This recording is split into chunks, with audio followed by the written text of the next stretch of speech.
This is our Country Profile Project Part 1 on Cuba. Let's get started.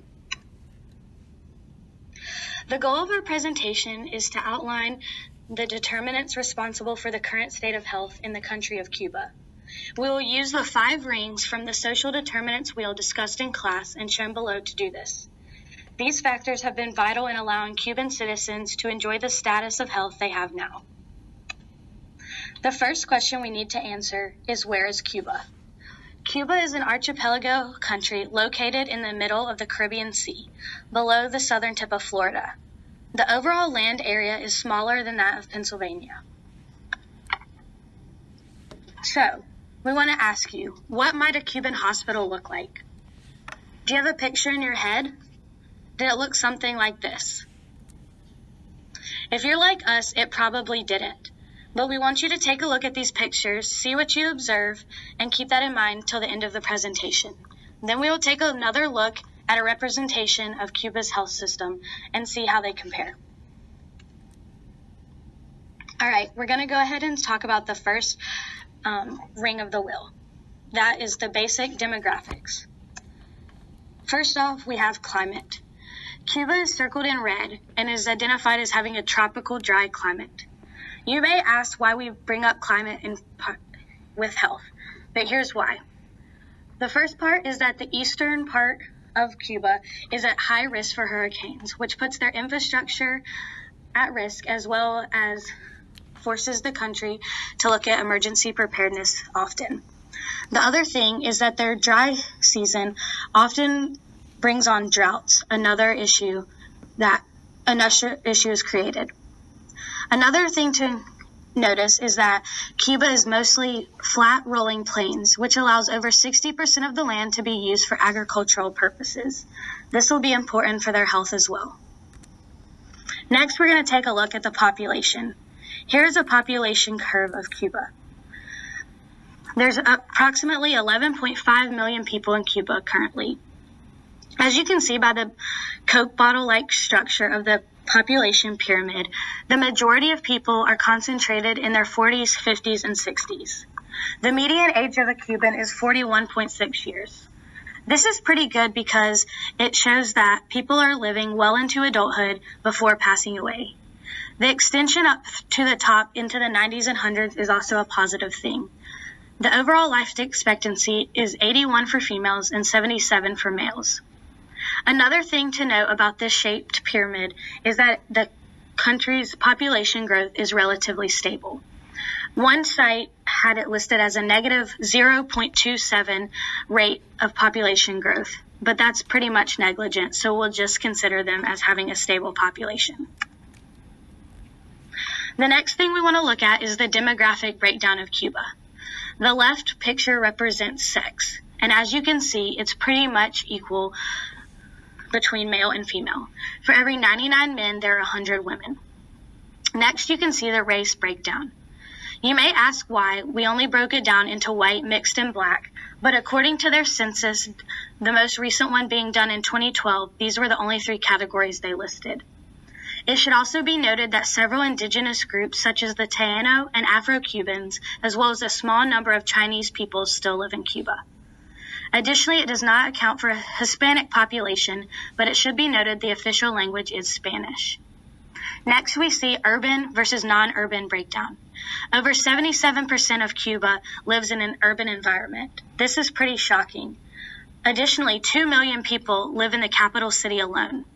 The trend has this increasing as more than 14% of their population, 14% growth in their urban population year to year. Lastly, we want to take a look at religion. This is important, and it will be talked about a little bit more in the culture section, but it should be noted that about 60% practices Christianity, and then another major 18% practices folk religions, which refers to a grouping of African-descending spiritual practices. Now let's examine Cuban culture and history. Cuban culture has been shaped by many influences throughout its history from Europe, North America, and Africa. In addition, the Cuban Revolution is one of the most fundamental changes to occur in Cuba. The social and political upheaval that occurred has had a major impact on the development of modern Cuban culture. This revolution, which occurred in the 1950s, shaped how Cuba's society is structured today. Since the revolution, the Communist Party of Cuba has held complete control over the country's society. A result of the communist takeover was the implementation of universal health care, which is known as one of Cuba's greatest triumphs. In addition, Cuban customs have been altered by the revolution due to the eradication of religion. However, there is much more leniency towards religion, and over half of the Cuban population is Catholic. Religion brings people together and creates close social networks, which is extremely influential on public health. As for Cuban economy, the revolution promised 100% employment for Cuban people of working age. This has enabled Cuba to become an upper middle income country. In addition, state-owned enterprises are the largest employers of Cuban citizens, but the Cuban government has started encouraging privately owned businesses.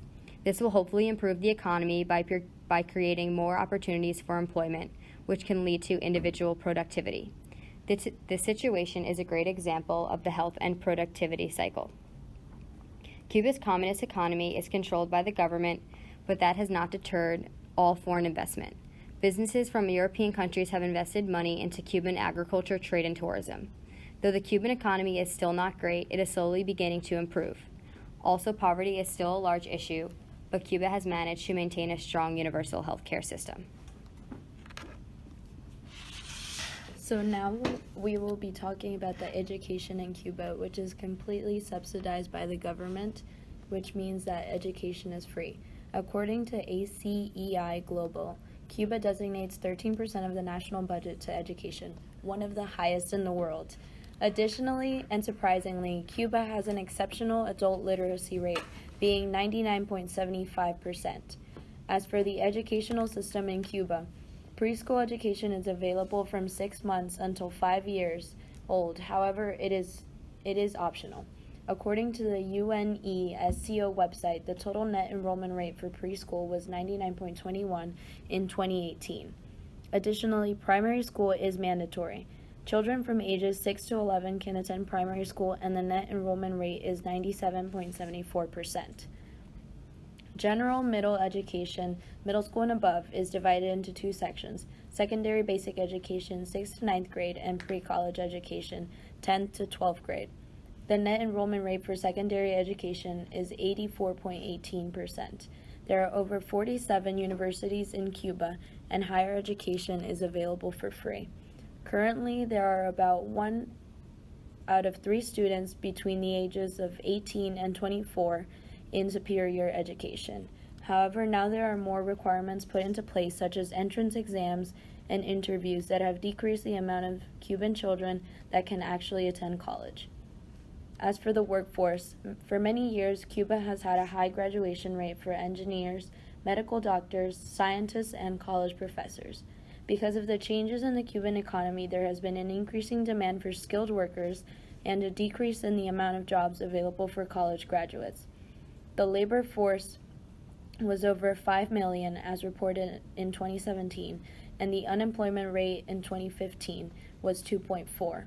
Currently, there are people working to restore buildings, and many have set up their own businesses. The once state-operated taxis are now only operated by the individuals, and more trained mechanics are also needed to keep those vintage cars running. As the tourism industry grows, many students are choosing to make a living as tour guides, which provides higher income rather than work in professional jobs.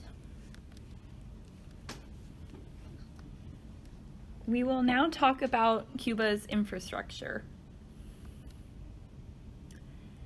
In Cuba, roughly 87% of urban housing developments are rated as being in acceptable condition, while the number drops to only 68% in the rural regions of the country, showing that there is a disparity in the state of housing complexes owned by urban and rural Cubans. However, these are the government estimates. Non-government agencies disagree on the state of housing in the country. According to the government, roughly 40% of the houses are in poor quality, while outside estimates place that number at 57%. There is also an estimated shortage of more than 200,000 homes in Havana alone. Poor quality or no housing has been linked to an increased risk for a range of illnesses, including tuberculosis, and it can impact childhood development. Cuba's houses are also prone to collapsing due to poor conditions, which can lead to severe injury and death. Cuba's water infrastructure is also outdated. Severe water shortages caused by droughts in the area are compounded by the lack of proper piping, which has been estimated to lose roughly half of the nation's water supply due to leaks.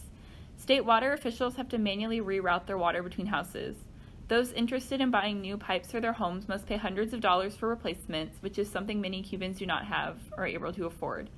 Additionally, many rural Cubans rely on water tankers to deliver water, which do not always arrive on schedule.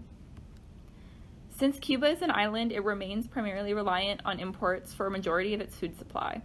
Poor agriculture has led to a decrease in goods, as well as the collapse of the Soviet Union and a deteriorating relationship with the United States. The food shortages have especially been noticeable in terms of access to meat and eggs, which are both major sources of protein. Ration books are provided to each citizen, which gives them a basic food supply, and that has been useful to ensure young children and women have access to goods for their development.